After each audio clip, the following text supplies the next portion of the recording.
I think we got it. Got it? Yes, ma'am.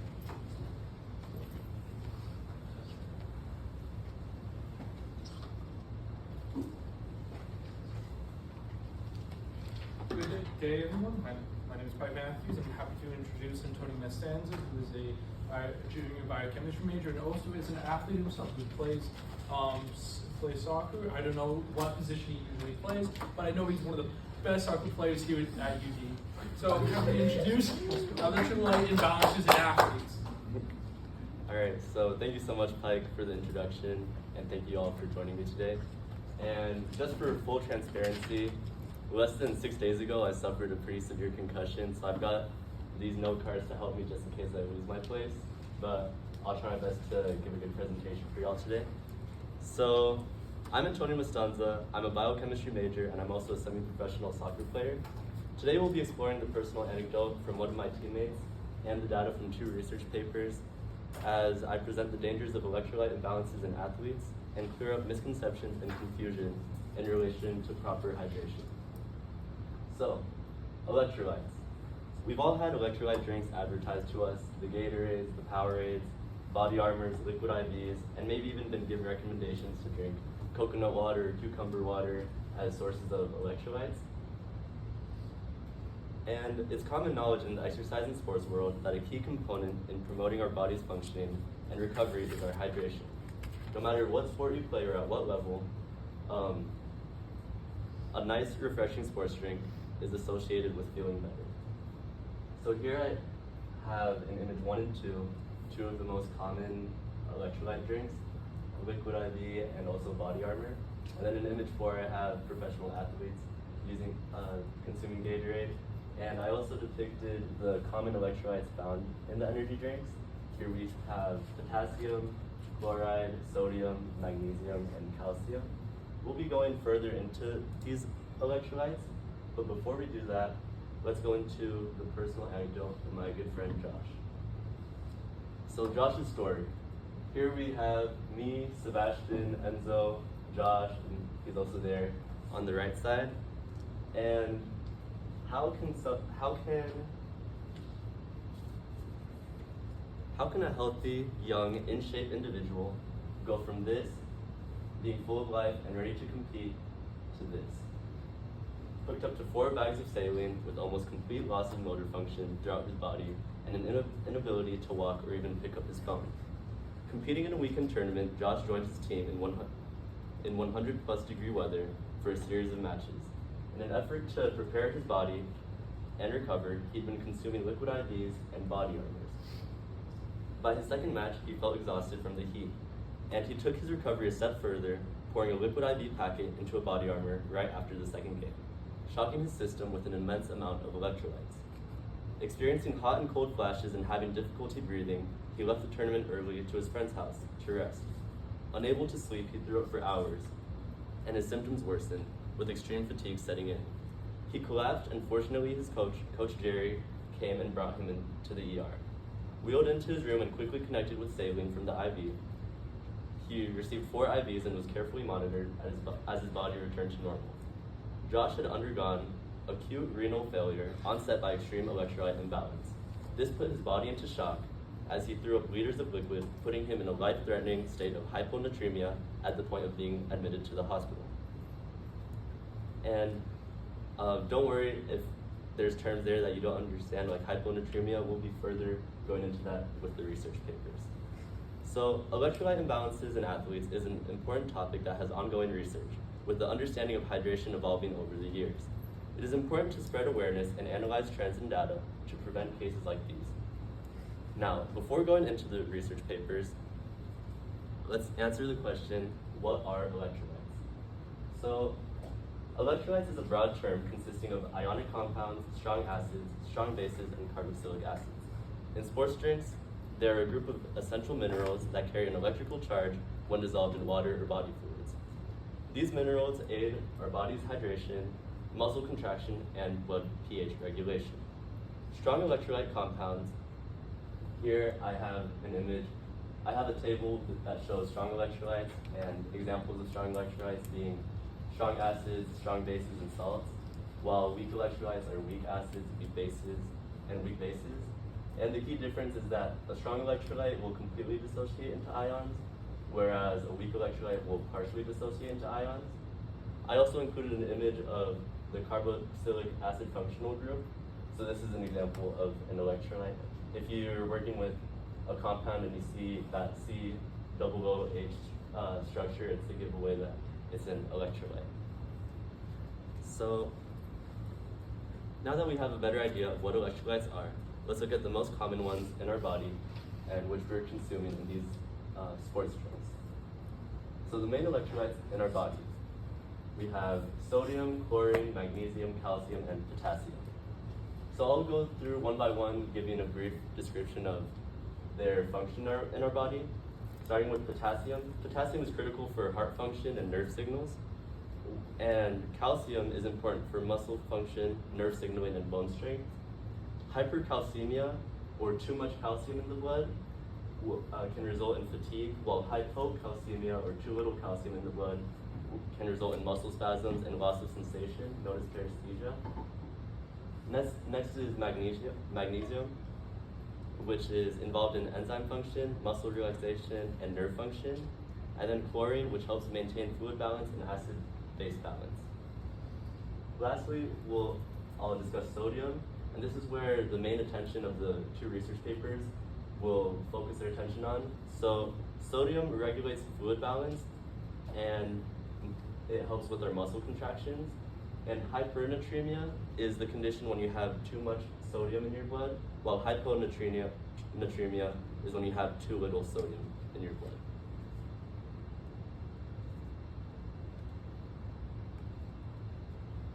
So let's take a deeper look into sodium. What's its chemical role in hydration? So here I made an image to help visualize what it's doing in the body.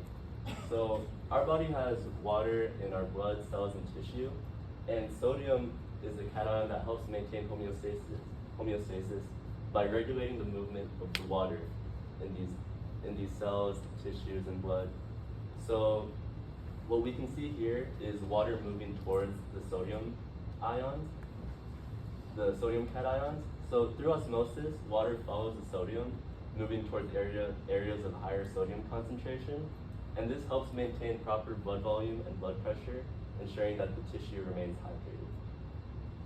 So how is this relevant to athletes? So in athletes, sodium reduces urine production to conserve body fluids and support liquid retention under stresses like heat and exercise. A key danger with intense exercise is losing a lot of body weight. You can maybe run a marathon and finish 4 or 5 pounds less than when you started. Being well hydrated and having sodium in your body helps preserve the water in your body, and by things such as decreasing urine. And athletes specifically, we run the risk of hypernatremia and hyponatremia, so having too much or too little salt in our body. So connecting sodium to hyponatremia, logically it seemed to make sense that since we sweat and we're losing salt, then a solution to prevent hyponatremia would be to consume extra salt. However, you may be shocked to see what the research papers found. And and in summary, sodium controls where water goes, stabilizes body fluids, and supports chemical balance inside the body, essential for everyday life and even more critical during physical exertion. So going into the research, the first article that I looked at, the first paper, it was an article that looked to compile research from the late 1900s all the way up to 2019 to explore the effects of sodium intake on health and performance in endurance and ultra-endurance sports. And its leading question is, what is the ideal amount of sodium to consume for athletes? And it seeks to delineate the evolution of our understanding of sodium and hydration over the years, comparing what we thought was right in the 1990s to the 2010s to even now. So the aim of the research was to collect data to clarify the causes of muscle cramps and the role of sodium to hyponatremia. And key terms in this research article was EAH, referring to exercise-associated hyper and hyponatremia, and EAMC, which is exercise-associated muscle cramps. So before we can tackle the leading question of how much sodium athletes should have, let's go ahead and look at how much sodium just a normal person should have. So the average recommended sodium intake. Here we looked at, they presented a table to show why, to further portray why maintaining a healthy intake of sodium is important, drawing connections to kidney disease, cancer, and hypertension or high blood pressure with having an average sodium intake that's too high. So the recommended amount of sodium is around 1.5 grams a day, and here we can see that people with kidney disease, their average sodium intake was 11.5 grams a day, with cancer it was 9 grams and 12.8 grams, and then with high blood pressure it was 9.4 grams. And one thing that was really interesting was this shows the sodium intake recommendation and kind of its evolution over the years. So earlier sources showed that for healthy individuals, which is the black bar, they were recommended to have between 2 and 2.5 grams of sodium a day, while people with high blood pressure were recommended to have around 1.5 grams a day. And then the most recent sources from 2015 showed that actually what's ideal for both healthy and individuals with hypertension is 1.5 grams a day. So keep that number in your mind as we go into more of this data so you can have a good reference. So we spoke about exercise-associated hypernatremia and hyponatremia. I created this infographic to help visualize these concepts. So hyponatremia is low sodium level, and then hypernatremia is too much sodium in the body. So typically, the way that an athlete would end up with too much sodium in the body would be because of overhydration, such as taking too many liquid IVs or drinking too much Powerade or Body Armor, which is what Josh most likely had during the tournament. And then hyponatremia, athletes typically have this they have it when their sodium levels in the blood is too low, and this is typically due to the consumption of hypotonic fluids. So a hypotonic fluid is simply a fluid that its concentration is lower than the concentration of the blood. So for instance, when we're drinking water, we're diluting the electrolytes in our body. But even when we're drinking drinks such as Gatorade, the concentration of sodium in Gatorade is less than the concentration of sodium in our body. So it too is considered a hypotonic fluid that's diluting our body. So, and in either way, having too much or too little sodium can lead to serious health issues. So here, I described how Josh went from having hypernatremia when he consumed the body armors and the liquid IVs, and his body was entering shock. And then when he vomited many liters, then his body entered hyponatremia and had potential kidney failure because now his sodium was at a dangerously low level. And this isn't something that's singular to his experience. It's actually a very common issue. We looked at, or the researchers looked at athletes of long endurance and intense sports such as marathons and ultramarathons. And as you can see, as the sport increased in duration and intensity, the prevalence of EAH, or exercise-associated hypernatremia, increased. So marathons, there was about a 15% prevalence of EAH, while ultramarathon runners, and even here 161 kilometers, that's a 100-mile ultramarathon in North America, there's upwards of 30-40%. So that's almost 4 or 5 times more. And so this is a big issue that athletes face across the world. So what's the solution? Can increased consumption of electrolytes help with hyponatremia, with hypernatremia, and prevent cramping? So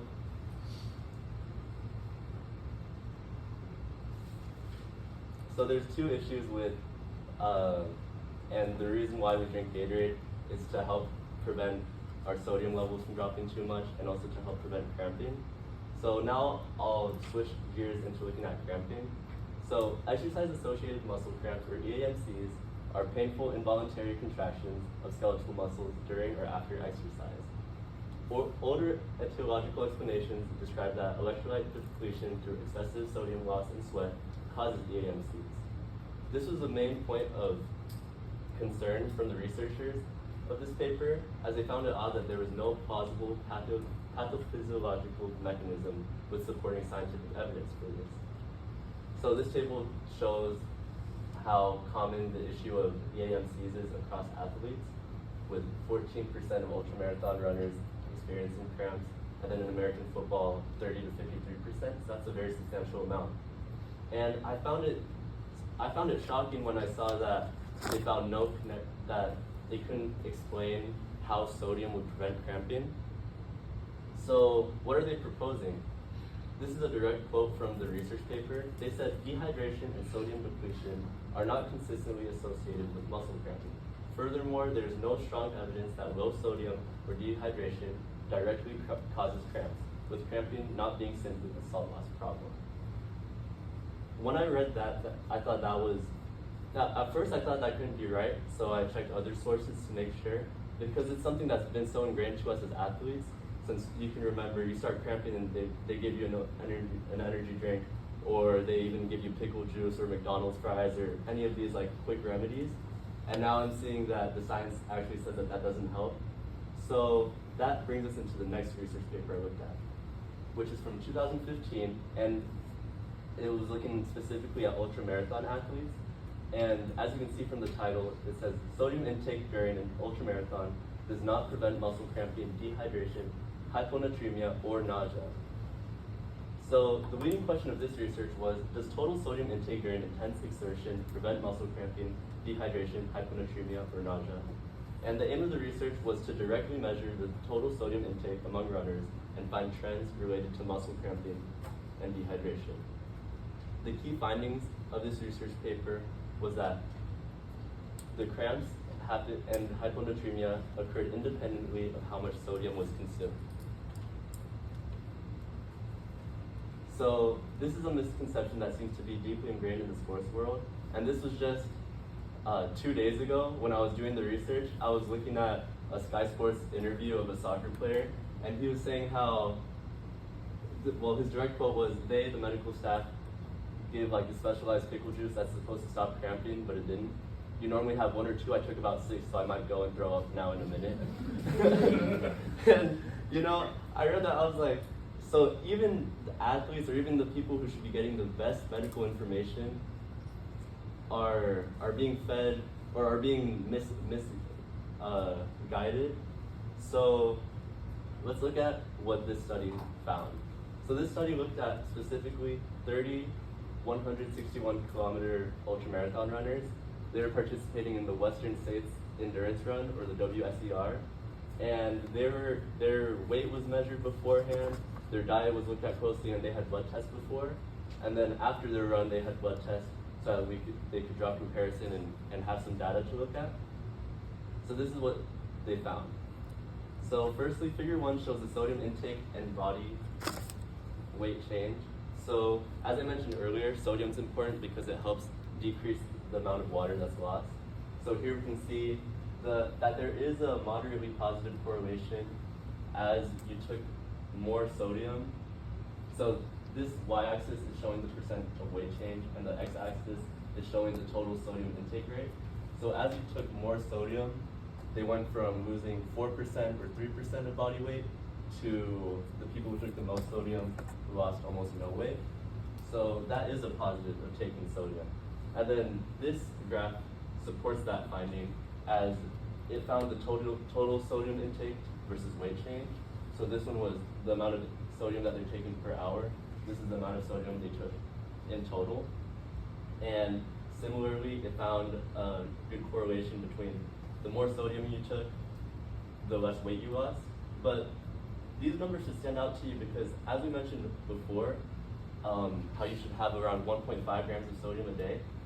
The average amount of sodium that these athletes were having were 13,651 milligrams of sodium, with the person who took the most being 40,000 right here. So that puts the body in very high risk of hypernatremia, which we saw in the research paper number 1. Furthermore, as we connect sodium intake to cramping, they tried to examine, okay, so we know that sodium helps us retain water, but does it prevent cramping? Here we saw the sodium intake and EAMCs during cramping, and then this is before cramping. The way that they did it was they separated the race into segments where they split it into 4 parts. Like the early part of the race, the middle, the late to middle, and then the end. And what they did was they saw, like for instance, if an athlete cramped here, the top one is showing their amount of sodium intake during this moment, and then this one is showing before cramping, so it's showing their amount of sodium that they had in their body just the stretch right before. What these graphs demonstrate is that here we see the dashed line is individuals who didn't cramp, and the solid line is individuals who did cramp. And regardless of the amount of sodium that they took in, the correlation or the connection to the amount of cramping they experienced seemed to not be there. So even if you took more sodium, that didn't mean that you cramped less, or even people who didn't take much sodium, that didn't mean they cramped more. There seemed to be no connection. And this showed a similar thing too. So these graphs show that sodium intake was not associated with cramping, supporting the central claim of the paper. So in summary, they looked at athletes where 93% of these runners, they used electrolyte supplements, and while they saw the benefits of sodium, such as maintaining fluid balance, in connection to hyponatremia and cramping, despite common belief that high sodium intake during ultramarathons prevents cramping and hyponatremia, this is actually not the case. So this suggests that it's other factors such as fatigue and our hydration habits that have more of an effect on this.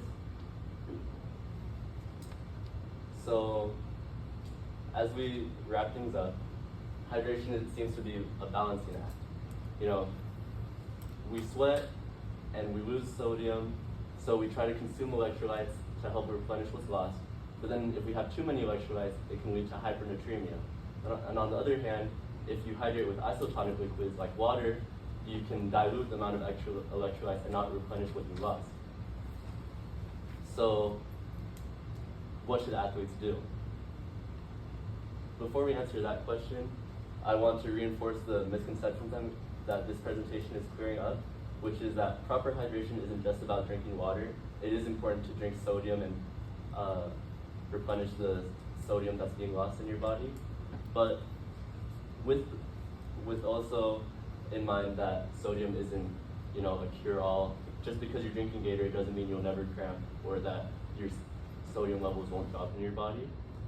And the real key is of keeping a healthy body is maintaining a balanced intake of both fluids and electrolytes tailored to your body's needs. So this idea of being tailored to your body's needs is something that's growing is becoming more and more common now. And it's the idea of finding your own sweat rate and working with a medical professional to see how much you typically sweat in a given amount of time exercising. And by doing this, you can then replenish exactly the amount of salt you lost or somewhere close instead of overdoing it or underdoing it. So athletes now, with the information that we have now, the best way to move forward is to monitor our intake, to see how much we lose in terms of sodium, and to have a personalized approach to our hydration as every individual's body fluctuates. So that brings my presentation to an end. I'd like to open the floor to questions and also to discussion, and maybe future questions that y'all could have would be, why is this misconception so widely held despite scientific findings saying otherwise? So I have my own ideas about it. Maybe it's so lucrative, the industry of Gatorade and Powerade, that they actually benefit from us athletes not knowing better, But that's, of course, speculation. So yeah, thank y'all so much.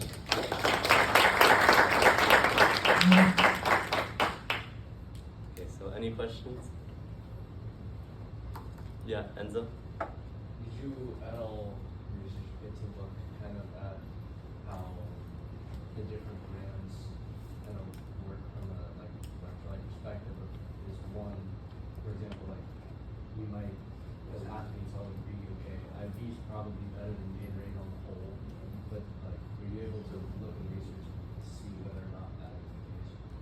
Yeah, and what's actually really interesting is that in advertising their own products, they're spreading misinformation, like saying that by drinking this, it'll prevent cramping. And it seems like they stretch the truth, or they purposely mislead the athlete into thinking that that's the case. What I did find that was interesting was that drinks like Gatorade, Powerade, Body Armor, the amount of sodium that's in these drinks is less than the sodium in our body. So, like, even if we're drinking it, it's still diluting the amount of salt in our body. But then we look at liquid IVs, which is like this powder that you put into a drink, and that like really shoots up your electrolytes. So that can throw off your balance even more, especially if you do something like put in a liquid IV in a Body Armor, then your body just has way more than what it should have. So to answer your question, there really isn't like, I recommend this energy drink or this sports drink is the perfect one, because, each one has to be kind of balanced out depending on your own needs. Yes, sir? Do you think the excess of electrolytes is strictly limited to sodium in the drinks, or do some of the other drinks have far more of a different electrolyte that might be causing a bigger problem than the sodium? Yeah, that's an exceptional question. So I focus my attention mostly on sodium, as that's the main electrolyte found in these sports drinks. For instance, a liquid IV packet will have like 31% of the daily intake of sodium that you should have. So that's like their main electrolyte. But I do know that they also have high amounts of potassium, and I would love to have been able to do more research to see specifically how that affects their body. I had to kind of, just for the sake of time, I had to kind of focus on sodium. Yeah, Pike? So you talk about like the effects on the body as a macro. What about the biochemical level? Like how does it impact the ion channels like osmosis, like that? Yeah, absolutely. So at a molecular and organic point, maybe you remember like in Gen Bio when we saw like the cell and it's like hypotonic versus hypertonic, and it's like shriveled up versus being like having too much water in it. So a key point in maintaining homeostasis is having the right amount of water inside the cell, and that's a big part of what sodium's doing. And that's why having too little sodium means that your body's too diluted, and now you have like these swelling cells, and that actually leads to brain edema, which causes the loss of motor function. And that's why, for instance, in the anecdote, like Josh could no longer pick anything up or walk around. You have so much swelling inside of the body that it's just like your body's basically going into shock. Yeah. So for one of the papers, you said that they took their blood before the marathon and afterwards. Mm-hmm. Do you think that taking blood before the marathon, you're not supposed to necessarily exercise after getting your blood drawn? Or do you think that could have had an effect on their ability? That's a great question. So what the study did was the data that they collected before the run was like a week before.